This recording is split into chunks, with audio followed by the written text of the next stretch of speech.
اور جملہ آپ کے حوالے کا۔ پیارے آقا جب کندھے پہ سوار ہوئے تو پیارے آقا کا پاؤں مبارک ابو بکر کی اس جانب، دوسرا اس جانب، اور اس انداز سے جب کوئی کندھے پہ سوار ہو تو آپ خود سے سمجھدار ہیں، آپ میرے اس لفظ کو ضائع نہیں کریں گے، جب کوئی اس انداز سے کندھے پر سوار ہو کہ ایک پاؤں اس جانب ہو ایک پاؤں اس جانب ہو تو بیٹھنے والا جس کے کندھے پر بیٹھا ہے اس کا سر اپنے ہاتھوں میں لے لیتا ہے، اس کا سر اپنے، مجھے یوں کہنے دے ابو بکر کا سر حضور کے ہاتھوں میں ہے۔ نہیں نہیں نہیں نہیں نہیں نہیں، میں اہل ایمان کو تھوڑا سا خوش کروں، ابو بکر کا دماغ حضور کے ہاتھوں میں ہے۔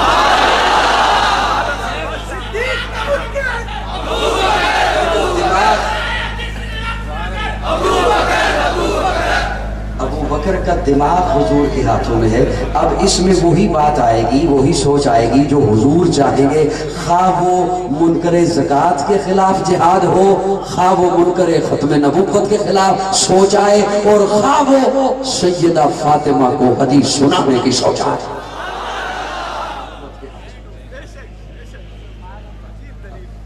سنیے،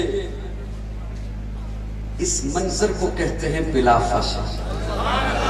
کار میں پہنچے ہیں، ابو بکر نے اپنی گود بچھائی ہے، حضور نے سر مبارک رکھا ہے، اسے کہتے ہیں بلا فاصلہ۔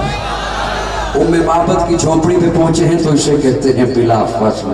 قباء کے مقام پہ ہیں تو اسی کو کہتے ہیں بلا فاصلہ۔ ارے سن، مزار میں دیکھ، آج بھی اسی منظر کو کہتے ہیں بلا فاصلہ۔